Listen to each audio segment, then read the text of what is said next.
Hello students, आज हम लोग पढ़ेंगे यूनिट्स एंड मेजरमेंट के प्रैक्टिस क्वेश्चंस को। इसके पहले हम लोग ने यूनिट्स एंड मेजरमेंट से रिलेटेड जो थ्योरी थी उसको डिस्कस किया था, और अब हम लोग उसी थ्योरी के आगे क्वेश्चंस को सॉल्व करेंगे जिससे कि हमारी प्रैक्टिस हो सके। क्योंकि हमने थ्योरी तो पढ़ी बट उसके अभी क्वेश्चंस एक भी डिस्कस नहीं किए थे, और बिना क्वेश्चन डिस्कस किए हमारा काम नहीं होगा। क्लियर? तो अराउंड 8 क्वेश्चंस हम लोग डिस्कस करेंगे आज। तो ये रहा पहला क्वेश्चन। अब इस पे जो क्वेश्चंस हैं उसमें क्या है कि मैं पहले आपको क्वेश्चन बताऊंगा और उस पे कुछ मेन पॉइंट्स को हाईलाइट करूंगा। उसको आप ध्यान में रखते हुए आंसर देंगे। मैं उसको आंसर करने के लिए आपको 10 सेकंड का समय दूंगा। क्लियर? तो ये रहा पहला question. In which of the following systems of unit a weber is the unit of magnetic flux? तो इस पे हमें किसके किसके बारे में ध्यान देना है? हमसे किसके बारे में पूछा जा रहा है? यूनिट के बारे में बात हो रही है, मैग्नेटिक फ्लक्स की।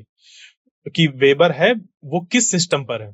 क्लियर? तो ये आपके पास 4 ऑप्शन है, A B C D, CGS, MKS, SI, FPS. इनमें से कौन सा आंसर करेक्ट होगा? सोचिए और बताइए। ये रहा आपका समय।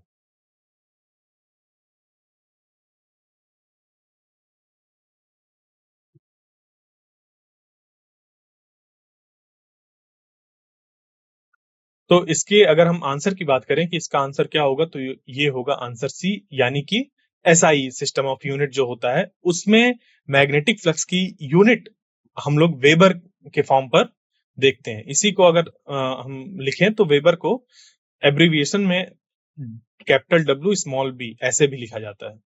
आगे बढ़ते हैं अब नेक्स्ट क्वेश्चन पे। Question number second. यहां पर देखिए एक एक्सपेरिमेंट की बात हो रही है और उसमें कुछ मेजरमेंट लिए गए हैं। फिर उसमें किस तरीके से हम उसके लीस्ट काउंट की बात हो रही है, ये इस क्वेश्चन में पूछा गया। तो देखिए क्वेश्चन क्या है। In an experiment the angles are required to be measured using an instrument. कोई एक इंस्ट्रूमेंट है, उसकी हेल्प से हमें एंगल को मेजर करना है। तो 29 divisions of main scale exactly coincide with the 30 divisions of the vernier scale. If the smallest division of the main scale is half a degree, then the least count of the instrument is। तो हमें least count बताना है। तो ये जो मैंने चीजें highlight करी हैं इनमें आपको ध्यान लगाना है, और यही हमारे क्या है की पॉइंट्स है, और इन्हीं का यूज करके आपका आंसर निकल कर आएगा। बताइए क्या होगा इसका आंसर। ये रहा आपका समय।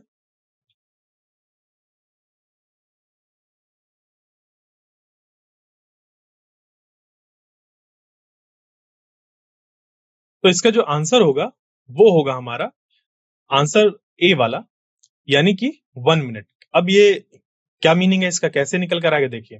इस तरीके के क्वेश्चन को सॉल्व करने के लिए सबसे पहले हमें, अगर जैसे यहाँ पर लीस्ट काउंट को फाइंड करना है, तो इसके लिए हमें जो मेन स्केल डिवीजन है उसके बारे में पता होना चाहिए, और टोटल नंबर ऑफ डिविजन्स कितने हैं वो हमें पता होना चाहिए। ठीक है? तो यहां से क्या आ जाएगा, देखिए जो नंबर ऑफ डिविजन्स होंगे हमारे वर्नियर स्केल पर, वो हो जाएंगे 1/30 टाइम्स मेन स्केल रीडिंग। तो मेन स्केल रीडिंग में कितना दिया हुआ है, देखिए। If the smallest division of the main scale, जो मेन स्केल का स्मॉलेस्ट डिवीजन है वो कितना है, हाफ अ डिग्री, 0.5 डिग्री है, वही लिखा हुआ है। और कितने डिविजन्स थे वर्नियर स्केल में, 30 डिविजन्स। ओके। और यहां पर एक चीज और है कि जैसे 29 divisions of main scale exactly coincide with 30 divisions, उस वजह से यहां पर हम लोग लेते हैं ये 1/30 इंटू एमएसडी। और एमएसडी क्या है हमारी 1/2 डिग्रीज। तो जब इसको सॉल्व करेंगे तो ये निकल कर आ जाएगा 1/60 डिग्रीज, जिसको कि हम लोग लिख सकते हैं 1 मिनट। 60 मिनट बराबर 1 डिग्री होता है, तो 1/60 डिग्री अगर, यानी कि 1 मिनट। तो जो हमारा आंसर करेक्ट होगा वो ए वाला आंसर करेक्ट हो जाएगा। नेक्स्ट प्रॉब्लम पे चलते हैं। Problem number third. देखिए इसमें क्या है कि a student measured the length of a rod. Measurement हुआ, तो a student measured the length of a rod and wrote it as 3.5 centimetre, और उन्होंने इसको 3.5 सेंटीमीटर लिखा। तो which instrument did he use to measure it? तो इनमें से जो ऑप्शन हमें दिए हैं इनमें से कौन से इंस्ट्रूमेंट को उन्होंने इस्तेमाल किया होगा इस मेजरमेंट को करने के लिए। कि क्या हमने मीटर स्केल का यूज किया होगा, या फिर हम लोग ने इस पे वर्नियर स्केल का यूज किया होगा, या फिर कह सकते हैं इसको वर्नियर कैलिपर। वर्नियर कैलिपर पर वर्नियर स्केल होती है, और मेन स्केल और वर्नियर स्केल के कॉम्बिनेशन से पूरा वर्नियर कैलिपर बनता है। तो क्या हमने वर्नियर कैलिपर का इस्तेमाल किया होगा, या फिर स्क्रू गेज का, जिसमें कि हमारे जो डिवीजन है वो कितने हैं सर्कुलर स्केल में, 100 डिवीजन है, या फिर एक ऐसे स्क्रू गेज को हमने इस्तेमाल किया होगा जिसमें कि सर्कुलर स्केल में 50 डिवीजन है। तो इसके लिए हमें जो ध्यान देना है वो इस फिगर पर ध्यान देना कि हमने मेजरमेंट किस चीज का किया है। तो 3.50 सेंटीमीटर। तो इस पे हमें ये देखना है कि इस पे सिग्निफिकेंट फिगर्स किधर है, कितने हैं। इस पे 3 सिग्निफिकेंट फिगर है, ठीक है। ये हमारे सर्टेन है और ये अनसर्टेन है। तो जब ये ऐसा है तो हमें जो अनसर्टेन डिजिट होती है उससे पता चलता है लीस्ट काउंट के बारे में, और लीस्ट काउंट को देखते हुए ही फिर हम लोग यहाँ पर डिसाइड करेंगे कि इनमें से कौन सी स्केल का यूज किया जाएगा। यानी कि हमें ये जो ऑप्शंस है इनमें से एक ऐसे ऑप्शन को चूज करना होगा जहां पर कि लीस्ट काउंट जो है वो इस अनसर्टेन डिजिट को मेजर कर सकता हो।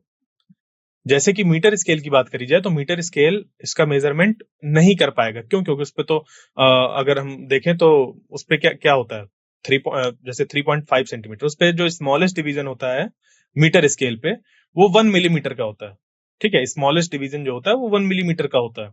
तो 3.5 अगर लिखा होता तो हम यूज कर सकते थे मीटर स्केल को, बट यहाँ पर 3.5 जीरो है, यानी कि इससे भी छोटे स्केल पर हमें जाना होगा। तो बस इसी चीज को पता करने के लिए हम यहाँ पर इन चारों ऑप्शंस में से निकालेंगे कि लीस्ट काउंट कितना होगा, और उसके अकॉर्डिंग फिर हमारा आंसर निकल कर आएगा। क्लियर? तो ये रहा आपका समय, और इसको सॉल्व करिए। 10 सेकंड यहाँ है आपके पास।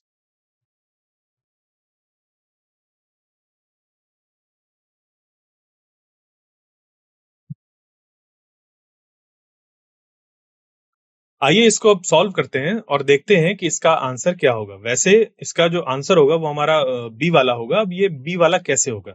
जैसे मैंने आपको बताया कि लीस्ट काउंट से हमें पता चलेगा, क्योंकि इसमें हमारे ये सर्टेन डिजिट है और ये अनसर्टेन डिजिट है, और अनसर्टेन डिजिट तक लीस्ट काउंट हमारा होना चाहिए। उससे छोटा भी लीस्ट काउंट हो तब भी हमारा काम चल जाएगा। तो इसी कॉन्सेप्ट को इस्तेमाल जब हम लोग करेंगे तो हमारा आंसर बी वाला करेक्ट हो जाएगा। अब ये कैसे होगा, आइए इसको देखते हैं। तो देखिए, मान लीजिए कि किसी स्टूडेंट ने 3.50 सेंटीमीटर मेजरमेंट किया है, तो इसकी जो अनसर्टेनिटी है वो कितनी है? अनसर्टेन डिजिट कौन सी है? जैसे मैंने बताया, ये वाली सबसे लास्ट वाली अनसर्टेन डिजिट है। तो इसकी अनसर्टेनिटी कितनी हो जाएगी? 1 डिवाइडेड बाई 100 सेंटीमीटर। 0.50 को लिखा, मतलब अगर हम इस पे देखें, इसको ब्रेक करके अगर हम लोग देखते हैं तो अनसर्टेन डिजिट ये है। यानी कि अगर इसको हम लोग देखें कि 1 डिवाइडेड बाई 100, इसका मीनिंग क्या है? ये हमारा होता है 1.01। तो ये वाली डिजिट आ रही है इस जगह पर, तो अनसर्टेनिटी इस नंबर पर कहां पर है? इतने पर। तो ऐसी हमें स्केल चाहिए होगी जिसपे कि इतनी अनसर्टेनिटी हो। तो देखिए, जब हम लोग वर्नियर स्केल, जो हमारे बी ऑप्शन में दिया हुआ था कि जो मेन स्केल डिवीजन था वो 1 mm है, और 9 मेन स्केल डिवीजन जो है वो 10 वर्नियर स्केल डिवीजन के साथ कॉन्साइड कर रहे हैं, ठीक है, ये चीज। अब वहां से फिर हम लोग क्या करेंगे कि ये जो हमारा मेन स्केल डिवीजन है और वर्नियर स्केल डिवीजन है, इस पे हम लोग डिफरेंस निकालेंगे। तो least count of vernier calliper क्या हो जाएगा? 1 main scale division minus 1 vernier scale division, ठीक है। इसको करेंगे तो जब इसको माइनस करेंगे तो ये निकल कर आ जाएगा, और इस पे हमें मल्टीप्लाई करना होगा एमएसडी का, ठीक है। ये हम यहाँ पर एमएसडी का मल्टीप्लाई करेंगे। तो जब इसको ऐसा करेंगे तो ये बन जाएगा हमारा 1 डिवाइडेड बाई 10, 1 माइनस 9 बाई 10। यानी कि इसको जब सॉल्व करेंगे तो ये निकल कर आ जाएगा 1/10। तो 1/10 इंटू 1/10 बन जाएगा 1 डिवाइडेड बाई 100 सेंटीमीटर, जो कि इसके बराबर निकल कर आ रहा है। यहां से फिर हमारा ये पता चला कि जो वर्नियर स्केल है, या फिर कह लीजिए कि वर्नियर कैलिपर जो है, वर्नियर कैलिपर का हम लोग यूज करेंगे इस मेजरमेंट को करने के लिए। क्लियर? आगे बढ़ते हैं अब नेक्स्ट क्वेश्चन पर। Question number 4। तो ये भी हमारा जो क्वेश्चन है वो किस चीज का है, वर्नियर कैलिपर्स का ही है, ठीक है। तो देखिए यहां पर क्या है कि N division on main scale, N division on main scale of a vernier caliper coincide with n+1 division of the vernier scale if each division on main scale is of a unit least count of instrument is। तो देखिए इस पे क्या क्या चीजें हैं। पहले तो इन्होंने जैसे n डिवीजन की बात करी मेन स्केल, दूसरा वर्नियर कैलिपर की बात करी जो कंसाइड कर रहा है n+1 division of vernier scale से, तो ये दूसरी चीज हो गई। अब जो मेन स्केल का डिवीजन है वो खुद में सबसे छोटा जो डिवीजन है वो कितना है, ए यूनिट्स का है। तो हमें लीस्ट काउंट ऑफ इंस्ट्रूमेंट बताना है। तो ये 4 ऑप्शन है, इनमें से कौन सा ऑप्शन करेक्ट होगा, सॉल्व करिए और बताइए। अभी जैसे पिछले क्वेश्चन पे हम लोग ने लीस्ट काउंट को फाइंड किया था, प्रोसेस वही है। ओके, तो ये रहा आपका समय 10 सेकंड और इसको सॉल्व करिए।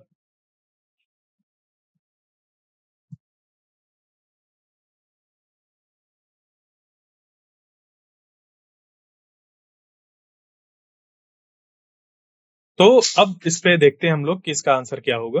देखिए जैसे कि बताया जो स्टेप है वो ये होता है स्टेप, कभी भी हम लोग को अगर वर्नियर कैलिपर का लीस्ट काउंट निकालना होता है तो या तो एक तरीका हमारे पास ये है कि हम लोग सीधे फॉर्मूले का यूज करें और आंसर निकाल लें। वो फॉर्मूला तब के लिए बना हुआ है जब जैसे कि कुछ ऐसा हो कि 9 जो हमारे मेन स्केल डिवीजन है वो कंसाइड कर रहे हो 10 वर्नियर स्केल डिवीजन के साथ। जब ऐसा कुछ होता है तब के लिए वो फॉर्मूला बना हुआ है। जबकि यहां पर क्या है, यहां पर n+1 करके दिया हुआ है। तो इस तरीके से जब आता है कि number of divisions main scale के और वर्नियर स्केल के जो कंसाइड कर रहे हैं वो डिफरेंट डिफरेंट हो, उस केस पे हम लोग क्या करते हैं, इस तरीके से इस्तेमाल करते हैं कि जब इसका पहला स्टेप होता है वर्नियर स्केल डिवीजन में जो हमारे कंसाइड कर रहे होते हैं मेन स्केल के साथ, उनका नंबर और जो एन हमारे मौजूद हैं डिविजन्स मेन स्केल के, उसका मेन स्केल डिवीजन के साथ मल्टीप्लिकेशन, ऐसा करके हम लोग इसको बराबर कर देते हैं। उसके बाद निकालते हैं कि वन स्केल डिवीजन फिर कितना होगा, यही तो हमें चाहिए। वन वर्नियर स्केल डिवीजन कितना होगा, तो n+1 डिवाइड पे आ जाएगा, तो बन जाएगा n divided by n+1 into MSD। और उसके बाद अब यहां से हमें देखिए ये पता चल गया, ये चीज हमें पता चल गई है। तो लीस्ट काउंट अब जब फाइंड करना होता है तो उसके लिए हम लोग क्या करते हैं, जो 1 MSD होता है minus 1 VSD into value of MSD, ठीक है। तो देखिए वैल्यू ऑफ MSD हमें दी हुई, मेन स्केल डिवीजन जो है वो हमें दिया हुआ है कि कितना है, ए यूनिट्स है, ए यूनिट्स है।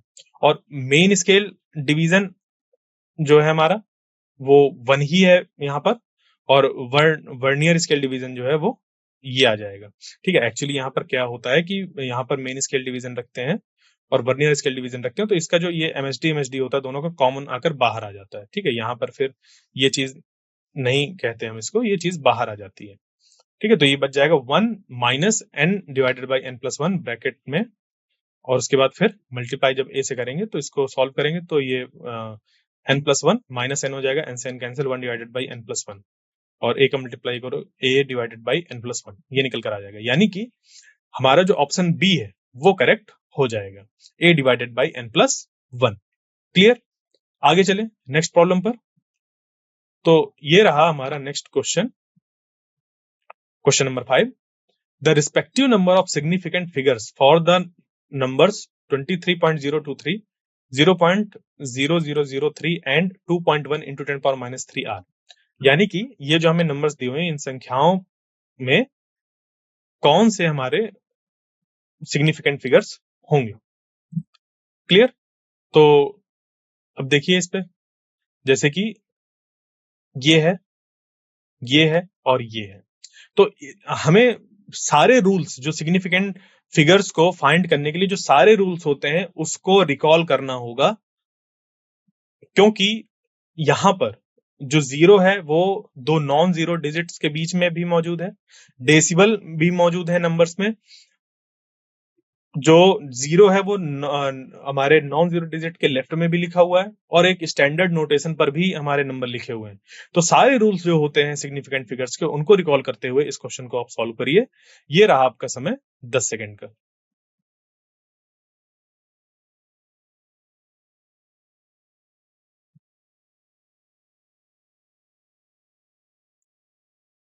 तो अब जो इसका सॉल्यूशन है वो देखते हैं क्या होगा इसका। वैसे जो इसका आंसर होगा वो हो जाएगा कितना कि इस पे 5 है, इसमें 1 है और इसमें 2 सिग्निफिकेंट फिगर है, यानी कि ए वाला ऑप्शन करेक्ट हो जाएगा।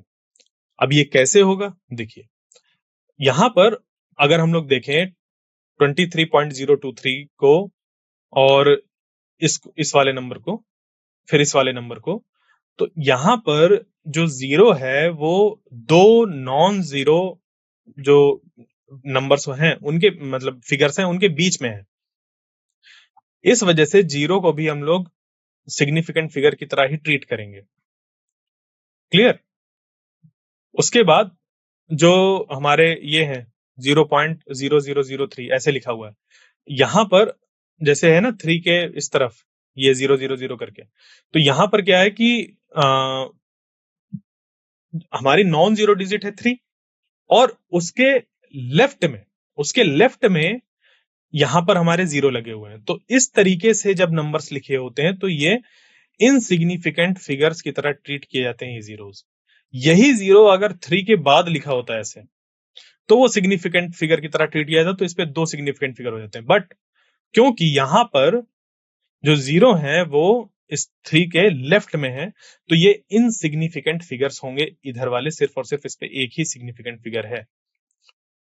इसी तरीके से जब स्टैंडर्ड नोटेशन में हम लोग लिखते हैं तो इसको हम लोग भूल जाते हैं। जो नंबर यहां पर लिखा हो, अब यहां पर भी ध्यान देने वाली बात होती है कि ये जो नंबर है ये नंबर हमारा 1 से लेकर 10 के बीच तक होना चाहिए। 1 से लेकर 10 के बीच में होना चाहिए नंबर। अगर यहां पर 10.2 लिखा होता या किसी और तरीके से लिखा होता तो हमें थोड़ा ध्यान देना पड़ता है यहाँ पर कि क्या है। बट क्योंकि ये स्टैंडर्ड नोटेशन पर है तो जितने भी यहाँ पर सिग्निफिकेंट डिजिट्स होते हैं उन्हीं को यहाँ पर रिप्रेजेंट किया जाता है। तो सिग्निफिकेंट फिगर्स यहाँ पर कितने हैं? 2 हैं, क्योंकि दोनों नॉन जीरो हैं इस वजह से ऐसा हो गया। तो 512 इस कारण से जो हमारा ए था वो करेक्ट आंसर हो गया था। चलते हैं नेक्स्ट क्वेश्चन पर, question number 6। The radius of a uniform wire is this much, और जो वैल्यू दी है पाई की वो कितनी है? 3.142। तो तार के अनुप्रस्थ काट का क्षेत्रफल उपयुक्त अंकों तक क्या है? ठीक है, हम यानी कि हमें सिग्निफिकेंट फिगर्स बताने हैं। सिग्निफिकेंट फिगर्स बताने के लिए अब हम लोग क्या करेंगे यहाँ पर देखिए, इसके लिए सिंपली यहाँ पर सारे जो हमारे रूल्स हैं सिग्निफिकेंट फिगर्स को फाइंड करने के लिए, बट हमें किसके सिग्निफिकेंट फिगर्स की बात करनी है? एरिया के सिग्निफिकेंट फिगर्स की बात करनी है। तो हमें पहले से एरिया निकालना होगा और एरिया निकालने के बाद फिर सिग्निफिकेंट फिगर्स की बात करेंगे। ओके, यानी कि इस पे राउंडिंग ऑफ वाला कॉन्सेप्ट भी लगेगा। तो इन सारी चीजों को ध्यान में रखते हुए आंसर को आप सॉल्व करें। ये रहा आपका समय 10 सेकंड का।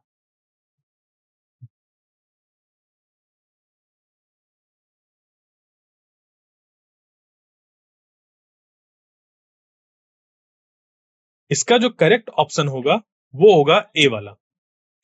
जो हमारा ऑप्शन ए है वो करेक्ट होगा। कैसे?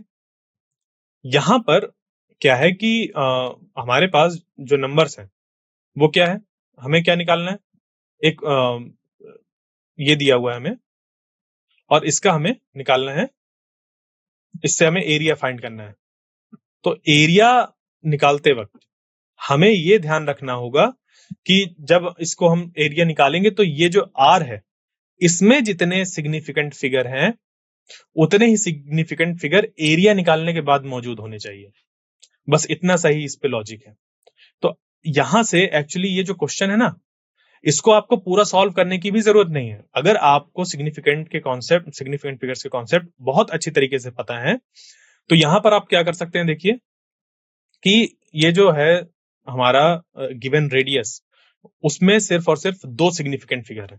तो ऑप्शन में कोई ऐसा ऑप्शन है ही नहीं जिसपे कि 2 सिग्निफिकेंट फिगर हो सिर्फ इसको छोड़कर। तो इसको तो सॉल्व करने की भी जरूरत नहीं है। इसमें देखिए 3 सिग्निफिकेंट फिगर है, इस पे 4 सिग्निफिकेंट फिगर है और इसमें 5 सिग्निफिकेंट फिगर है। क्लियर? तो वैसे तो हम लोग डायरेक्ट आंसर बता सकते हैं कि जो इसका करेक्ट ऑप्शन होगा वो ए होगा, बट इसको क्योंकि हमें सॉल्व करना है, कैसे सॉल्व करेंगे? तो इसका निकालेंगे एरिया। अब एरिया जब हम लोग निकालेंगे तो एरिया हो जाएगा पाई आर स्क्वायर। पाई की वैल्यू हो जाएगी 3.142 इंटू 0.021 का स्क्वायर। अब देखिए यहां पर जब हम लोग ने एरिया फाइंड किया तो हम लोग कर क्या रहे हैं, हम लोग इन नंबर्स को मल्टीप्लाई करा रहे हैं आपस में। जो फाइनल आंसर निकल कर आएगा, जैसे कि इसको हम लोग ने मल्टीप्लाई कराया तो ये निकल कर आया, बट ये एक्चुअल में फाइनल नहीं है।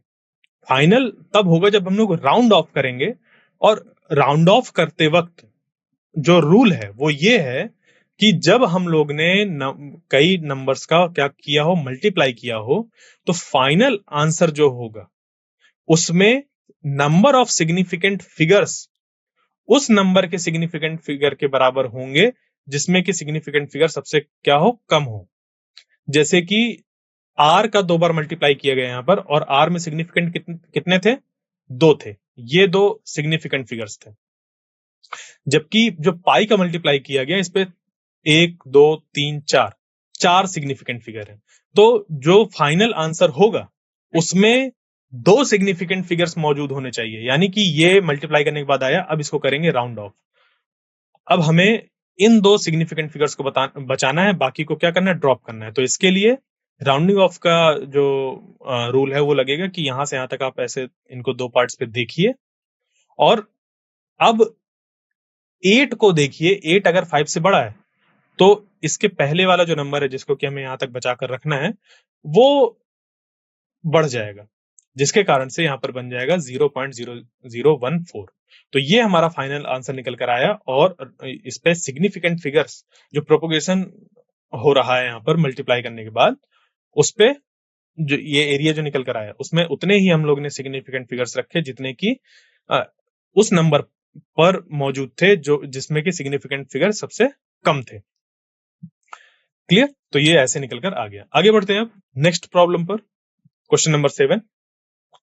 देखिए इसमें एक आदमी है जो कि 100.5 मीटर्स रन किया 10.3 सेकंड्स पर।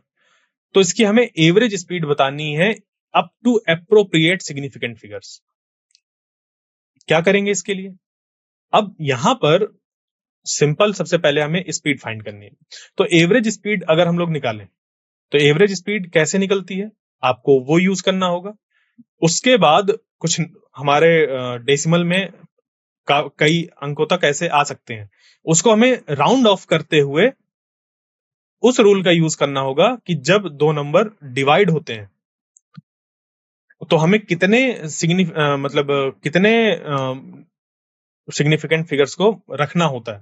तो जब भी हम लोग मल्टीप्लाई या डिवाइड करते हैं उस पे हम फाइनल आंसर में उतने ही सिग्निफिकेंट फिगर्स को रखते हैं जितना कि जब हम मल्टीप्लाई कर रहे थे जिन नंबर्स को, उनमें से जिसपे सबसे कम सिग्निफिकेंट फिगर्स है। जैसे कि अगर हम लोग यहां पर देखें तो इस पे कितने सिग्निफिकेंट फिगर है?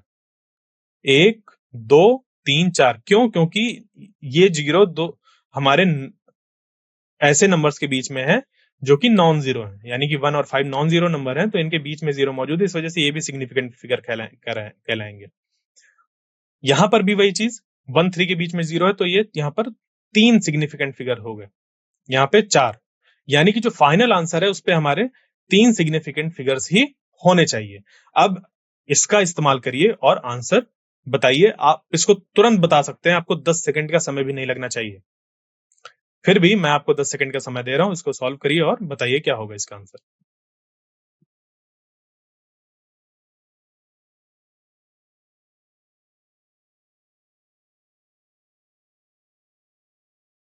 जैसा कि हम लोग ने पिछले क्वेश्चन में किया था कि जब हमें एवरेज स्पीड निकालनी है तो ये डिवाइडेड बाई ये करेंगे। अब क्योंकि इन दोनों का डिवीजन हो रहा है, इस पे 4 सिग्निफिकेंट फिगर है और इस पे 3 सिग्निफिकेंट फिगर है, तो जो फाइनल आंसर होगा उस पे भी 3 सिग्निफिकेंट फिगर्स ही होंगे। और यहां पर इन ऑप्शन में से सिर्फ अकेला यही एक ऑप्शन है जिसमें कि 3 सिग्निफिकेंट फिगर्स हैं, बाकी सब में सिग्निफिकेंट फिगर्स जो हैं वो हमारे 3 नहीं है। 3 जैसे कि 9.76 3 सिग्निफिकेंट फिगर है।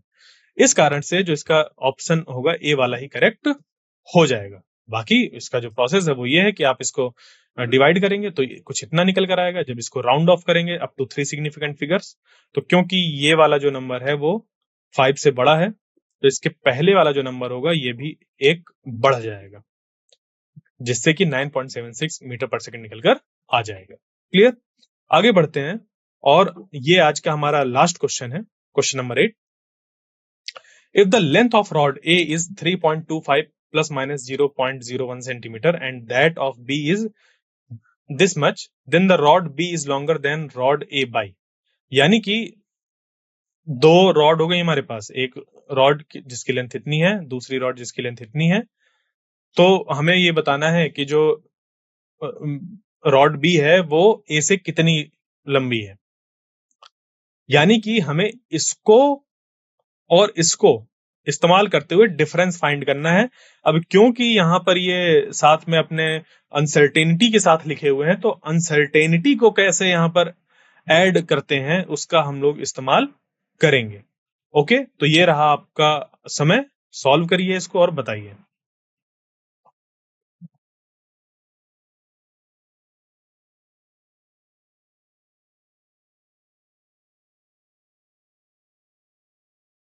इस तरीके के प्रश्नों को हल करने के लिए हमें क्या करना होता है, जो यहां पर दिया गया, जैसे कि कितना ज्यादा है बी ए से, ठीक है, यानी कि हम बी में माइनस कर देंगे ए को।